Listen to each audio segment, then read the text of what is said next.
Ito panahon nga mga igsoon, grabe na kadali. Kung ato gajud pamalandongan, grabe na kadali.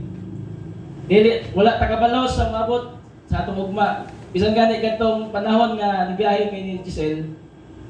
Sa ikaduhang biyahe, naay na disgrasya, no? Mao tong ingon si Pastor Bob na kung maaari mag-commute lang kayo kasi yung panahon ngayon is delikado. Kahit anong ingat natin, minsan talaga dumadating yung trahedya.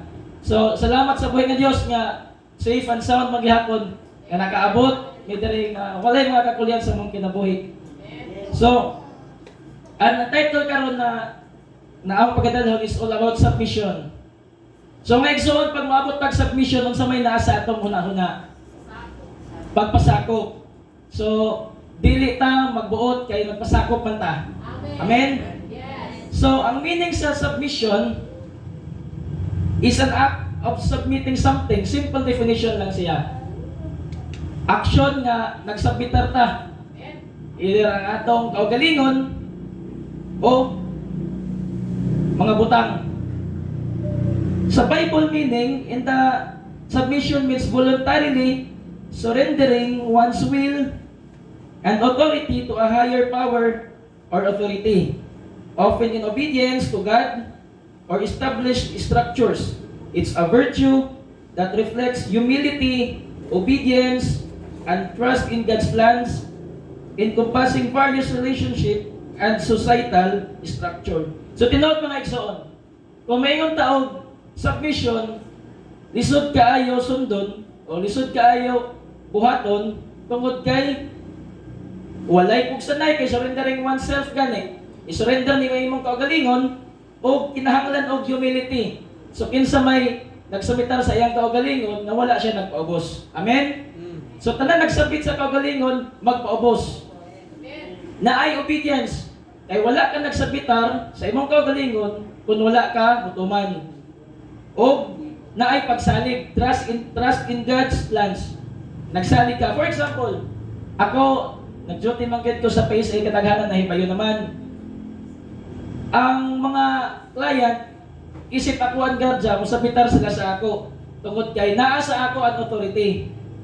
Gitagaan mo kong authority kay ako may nagbantay sa gawas. So kung unsay mga mandate, mag-rely sila usually sa ako gajud. Kung usahay mayingon sila na naa si supervisor, mao magyud na kasagaran basta dili magpatuo, mayingon dayog naa si supervisor, no? So, ang humility mga igsoon, gitawag freedom from pride or arrogance.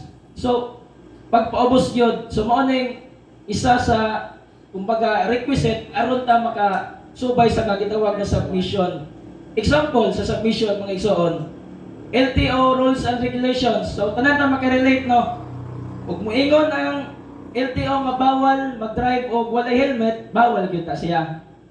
Pag abot pod sa dayan mga igsoon kung naatay mga travel, i-submit na to akong kaugalingon nga mutuman sa mga patakaran. For example, na ay guide diha nga kanang line gani sa tunga sa dayan. Kung wala mo mga pamilyar mga igsoon, nanay mga meaning sa mga naka-seminar or sa mga bisan nag-research lang, nanay mga meaning. So kung dili ta mo submit sa kung unsay gipasabot ana, unsay atong padulngan, isa na mga igsoon mo-discuss siya. Para di anang kuan solid white center line. Nagpasabot siya nga bawal gyud na overtake sa kadaghanan sa mga lalaki diri na aware ana. Ug may tag broken line, pwede ta mo overtake. So, ang akong tema mga igsoon karon kay anatong tema mga igsoon kay submission. Dalon ko kamo mga igsoon sa 4 things about the power of submission. First is submission to God gives you protection and salvation. So, nag-iingon dali mga igsoon sa John 15:13 verse 17, greater love has no one than this, to lay down one's life for one's friends. You are my friends. Ang Ginoo nag-iingon, you are my friends if you do what I command. I no longer call you servants, because a servant does not know his master's business instead. I have called you friends, for everything that I learned from my Father, I have made known to you. You did not choose me, but I chose you and appointed you so that you might go and bear fruit, fruit that will last, and so that whatever you ask in my name, the Father will give you. This is my command, love each other. So, ano yun? So, mga isuon, 4 things about the power of submission. Protect and salvation. So, ang submission mga igsoon naghatag sa ato o protection o salvation. Kaya nag-iingon din mga igsoon na once mo submit na sa Ginoo,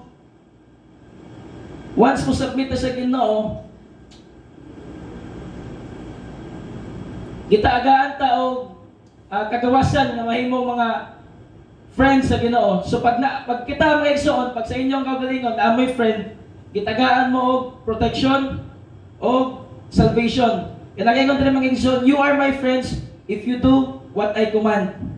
Sa supporting verse mga igsoon, there is a Romans 10 verse 9, you declare with your mouth Jesus is Lord and believe in your heart Romans 10:9. that God raised him from the dead, you will be saved. Example mga igsoon sa submission is ang pagsakop ng mga nasod. For example mga igsoon, sa unang nga panahon gisakop ta sa mga Espanyol. So pag ang nasod may gisakop, although ma-impluwensyahan ta sa ilang mga kagawian sa bisan unsang matang nila, pero gitagaan tag protection. Kapila ang Pilipinas mga igsoon na sakop hangtod niabot ang mga Amerikano. Pero sa panahon nga niabot ang mga Amerikano gitagaan tag choice. Amo to na instead na mahimo ta nila og instead nga sila ang mag-govern sa ato, gitagaan tag kagawasan nga mag-govern sa atong kagalingon. Pero mga igsoon, kung asa na to i-realize, kung gitagaan lang nato og panahon sa unang panahon ang mga Amerikano, nga sila ang yun ang magbuot sa atong nasod, aduna tay 100% nga protection. So amo ra gyapon mga igsoon sa family, ang mga bana itagaan og authority sa pagprotect sa ilang mga tagsa-tagsa nga mga pamilya. Amen. Ikadua mga igsoon is submission to God.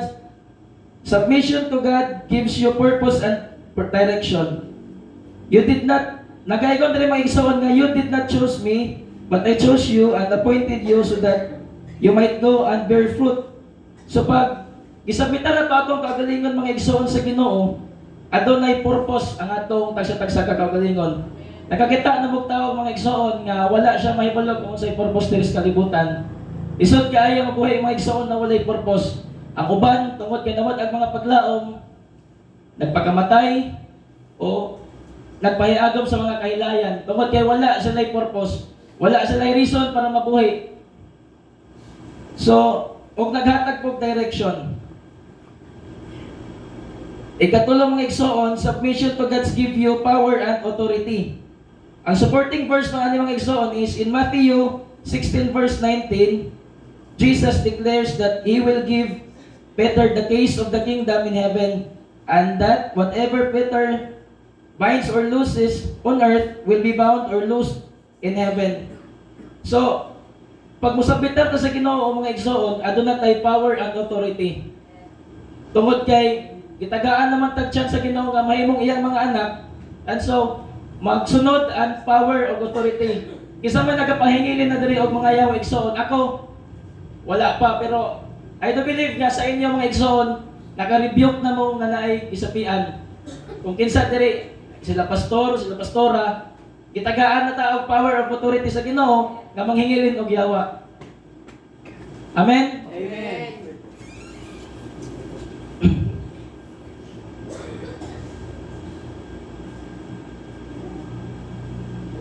So So, daghang salamat mga igsoon o Ginoo magapanalangin sa maong pulong. Amen.